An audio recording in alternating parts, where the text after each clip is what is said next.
Resumiendo un poco el extenso tema sobre la memoria musical, podemos encontrar 7 tipos distintos de memoria musical: el visual, auditivo, analítico, muscular, rítmico, nominal y emotivo. Entonces, ¿cómo esto está en armonía con el instrumentista? Entonces podemos encontrar que la memoria visual es la memoria fotográfica, es la que el músico, cuando lee una partitura, es como si imprimiera una imagen de ella misma en su cerebro y pueda traerla o recordarla en algún momento. Sabemos que el proceso musical es una combinación de distintas memorias. Entonces, en resumidas cuentas, la memoria visual es esa imagen, esa fotografía que podemos obtener de primera, segunda o tercera vista. Después tenemos la memoria auditiva, donde tenemos 2 tipos de audición: el interno y el externo.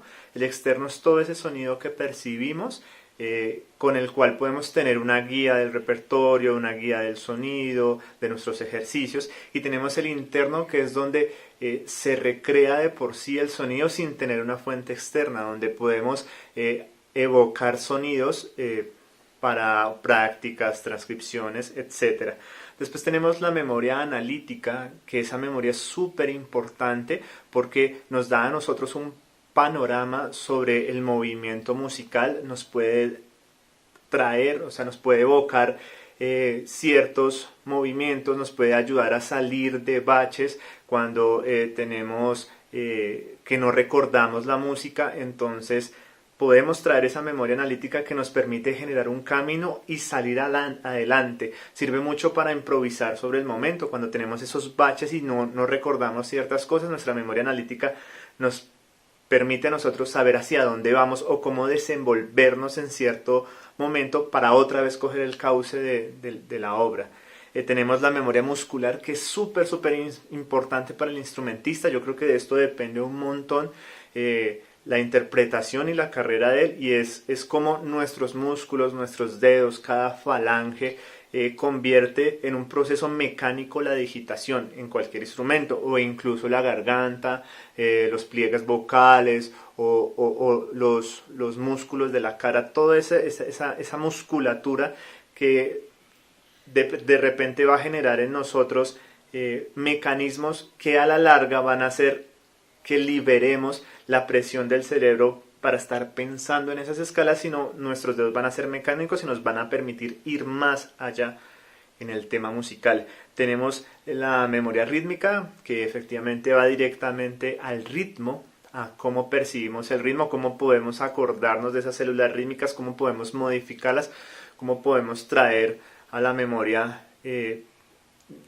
instantánea toda la cuestión rítmica, y también recordar que todas estas memorias van tejidas entre sí, porque la memoria rítmica va muy de la mano de la visual, y es como yo proyecto esa imagen del ritmo y puedo ir tomándolo como una herramienta más para el discurso musical. Después de eso tenemos la memoria nominal, que es el comodín que tenemos en las memorias musicales, porque la memoria nominal es la que nos dice el nombre, en la cual almacenamos el nombre de cada nota.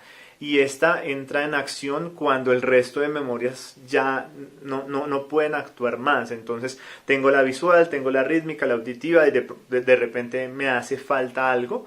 Entonces la memoria nominal me está dando a mí ese nombre exacto de la nota, la ubicación. Y también, como va de la mano de la visual, me podría dar en cierto momento del pentagrama la nota ubicada como tal. Y tenemos la memoria emotiva, que personalmente al principio, antes de la lectura, pensaba que iba solo hacia el sentimiento del ser en el momento de tocar, pero después me di cuenta que iba más allá, porque esta es la que nos permite a nosotros adoptar todos esos pequeños detalles en la partitura, dinámicas, acentos, etcétera, y dar una interpretación totalmente real y clara de lo que se quiere del tema, no dejarse llevar efectivamente por la emoción y eso como resultado llegue a modificar la interpretación, sino tratar de centrar esa emotividad con el resto de memorias musicales y llevar a un muy buen término la ejecución de una obra.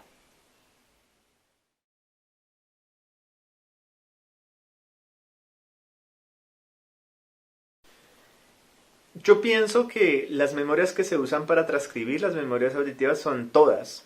Son todas. Realmente, cuando hice mi proceso de transcripción me di cuenta de que se estaba involucrando absolutamente todas.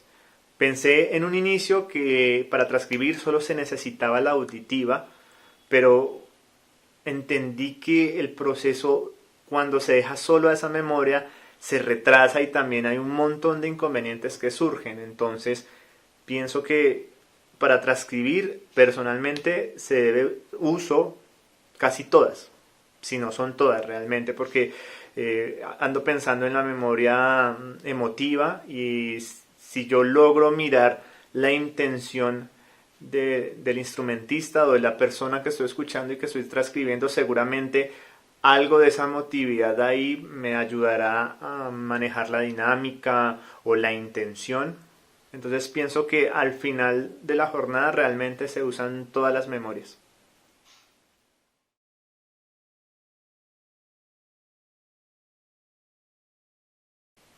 Para este primer ejercicio de transcripción, al principio no era tan consciente de qué tipo de memoria estaba usando, creí que solo estaba usando una, pero después de la lectura, obviamente el panorama se amplió muchísimo y entendí que no solo era una memoria, sino eran varias y era una cadena. Lo que pasa es que no era consciente en ese momento.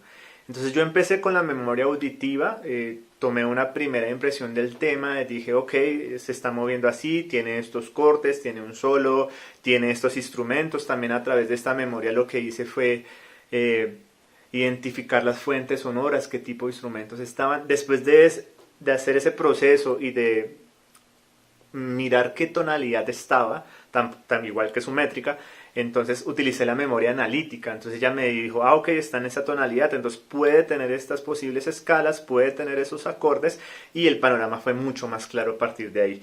Después de eso evoqué la memoria rítmica. Ahí lo que hice fue, a través de la mano de la auditiva, intenté hacer una primera transcripción solo rítmica, taca, taca, con las células rítmicas. Ok, también me daba esta célula el direccionamiento melódico, voy abajo, voy arriba.